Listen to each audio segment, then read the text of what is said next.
አክብሮትህን እንዳጣ ወይንም ደግሞ አክብሮትሽን እንዳጣሽ የሚያሳዩ 3 አደገኛ ምልክቶች በዚህ ቪዲዮ እንመለከታለን። በአጠቃላይ ለዚህ ቻናል አዲስ ከሆናችሁ ሰብስክራይብ ማድረግ እንዲሁም ደግሞ ለሌሎች ሼር ማድረግ እንዳይረሳ። በአጠቃላይ በፍቅር ግንኙነት ውስጥ በትዳር ውስጥ ፍቅር የሚቀዘቅዝበት ጊዜ አለ።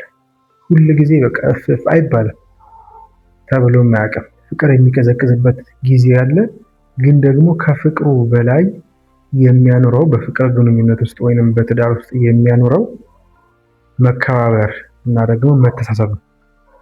ስለዚህ ይህንን አክብሮት እንዳጣሽ ወይንም ደግሞ እንዳጣህ የሚያሳዩ 3 ምልክቶችን እንመለከታለን። ምናልባት እነዚህን ምልክቶች በእናንተ ፍቅር ግንኙነት ውስጥ ወይንም ደግሞ በትዳር ግንኙነታችሁ ውስጥ ከተመለከታችሁ በተቻላችሁ አቅም በፍጥነት ለመፍታት ሞክሩ። ካልሆነ ደግሞ በፍቅር ግንኙነት ውስጥ ካላችሁ አብሮ አለመቀጠሉም ይመከራል።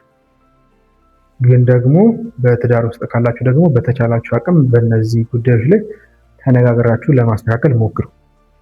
የመጀመሪያው ምልክት በሰው ፊት ወይንም ደግሞ ሰው በተሰበሰበበት ቦታ ዝቅ የሚያደርግሽ ከሆነ ወይንም ደግሞ የምታደርግ ከሆነ፣ ለምሳሌ ምናልባት በቀልድ አስመስሎ ሊሆን ይችላል ስላንተ መጥፎ ነገር መናገር፣ መተረብ፣ ዝቅ ማድረግ፣ እንዲሁም ደግሞ በንዴት ሆኖ ሁለታችሁ ብቻ ማውራት የሚገባችሁን ነገር ሰው በተሰበሰበበት ቦታ ላይ መናገር፣ ይሄ አደገኛ አንደኛው ምልክት። በተቻላችሁ አቅም ምናልባት በጣም የሚያበሳጭ ሁኔታዎች ቢፈጠሩ ሰው በተሰበሰበበት ቦታ መነጋገር አይገባችሁም። ዞር ብላችሁ እንኳን ሰው በተሰበሰበበት ከቤተሰብ ውጭ ያለ ሰው ይቅርና ልጆቻችሁ ፊት እንኳን እነሱን ነገሮች መነጋገር የለባችሁ። ቤተሰብ እናት አባት ፊት ራሱ እነሱን ነገሮች መነጋገር የለባችሁም። ለብቻችሁ ዞር ብላችሁ የምታወሯቸው ነገሮች ናቸው። ግን እንደዛ ካልሆነ ወይንም ደግሞ በቀልድ እያስመሰለ ከጓደኞቹ ጋር ተሰብስቦ ሚስቱን የሚተርብ የፍቅር ጓደኛውን የሚተርብ ወይንም ደግሞ የምትተርብ እሷ ከሆነ ይሄ በጣም የመጨረሻ አደገኛ ነው እና አስተዳደጋችንም ሆኖ እንዳለመታደል በጣም ብዙዎቻችን ሰው በተሰበሰበበት ቦታ ፍቅረኛችንን ወይንም ደግሞ የትዳር አጋራችንን ፍቅር መግለጽ ማክበር ምናምን ብዙም አንችልበትም። ግን ደግሞ ይሄ ራሱ መሰበር መቻል አለበት ብዬ አስባለሁ።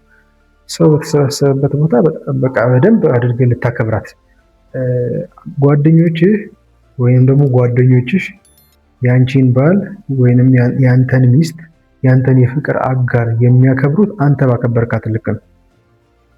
አንተ በእነሱ ፊት ከፍ ዝቅ ብለህ ልክ እሷ ስትመጣ ከመቀመጫ ተነስተህ የምትቀበላት ከሆነ ከመቀመጫሽ ተነስተሽ የምትቀበዩ ከሆነ ቦታ የምትሰጪው ከሆነ የምትንከባከቢው ከሆነ እነሱም በዛ ልክ ያከብሩልሻል ወይም ደግሞ ያከብሩልሃል። ግን አንተ እሷ ስትመጣ ከመቀመጫሽ የማትነሳ ከሆነ እሱ ሲመጣ ከመቀመጫሽ የማትነሺ ከሆነ አይ በቃ ተውት ምናምን የምትል ከሆነ ማንም ሊያከብርልህ አይችልም። ስለዚህ በተቻለን አቅም ይሄንን ነገር መስበር መቻል አለብን። ማንም ለምን አይሆንም። ግን ደግሞ የትዳር አጋራችንን የፍቅር አጋራችንን ምን ማለት ይገባናል?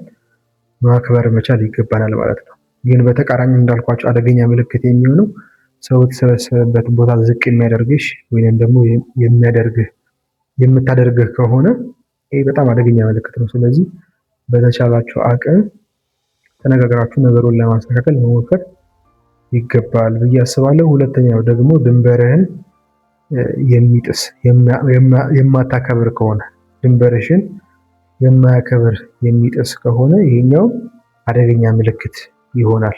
አልወደውም፣ አልፈለኩም፣ በዚህ ጊዜ በዚህ ሰዓት ይህን ነገር አልፈልግም እያልክ ወይንም ደግሞ እያልሽ ግን ደግሞ በቸልታ የሚያደርገው ከሆነ እንድታደርጊ የሚያስገድድሽ ከሆነ እንድታደርጊ የምታስገድድ ከሆነ ይሄኛውም በእሷ ዘንድ ያለህን አክብሮት የማጣት አንደኛው ምልክት ነው። ወይንም ደግሞ በእሱ ዘንድ ያለሽን አክብሮት የማጣትሽ ምልክት ስለሆነ እነዚህ ነገሮች ከስር እየፈታችሁ ማስተካከል ይገባል ማለት ነው። ከዚህ በፊት ስናነሳ ይሄ በዓለም ደረጃ ለትዳር መፍረስ ምክንያት ከሚቀመጡት ምክንያቶች ዋና ምክንያቶች በጣም አደገኛ ተብለው ከሚቀመጡት መካከል አንደኛው ንቀት ነው።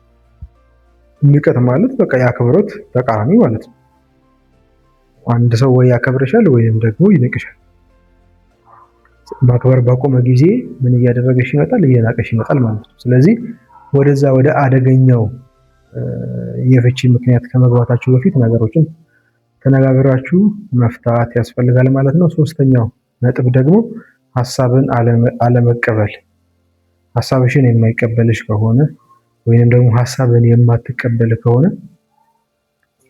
በቃ ምንም አንተ ትለፈልፋለህ፣ አንቺ ትለፈልፊያለሽ፣ ግን ደግሞ እሱ ምንም ያንቺን የተናገርሽውን ነገር አንተ የተናገርከውን ነገር ከምንም ከግምት ውስጥ ሳያስገባ ወይንም ደግሞ ሳታስገባ ውሳኔ ብቻ የሚያስተላልፉ ከሆነ ይሄኛውም አንዱ አደገኛ ምልክት ነው።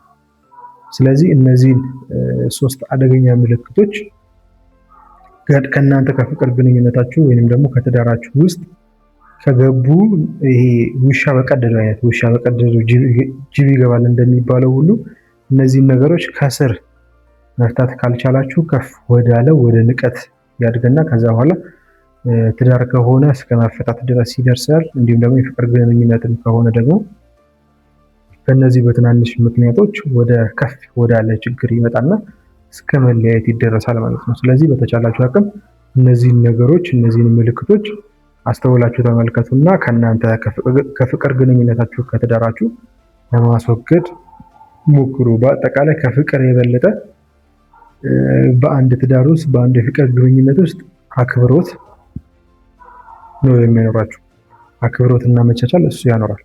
ከፍቅርና ከአክብሮት የትኛው የሚበልጥ ይመስላችኋል? እስቲ ኮሜንት ላይ አስቀምጡ። ፍቅር ወይስ አክብሮት? ኮሜንት ላይ አስቀምጡ። አመሰግናለሁ። ሰላም ነው።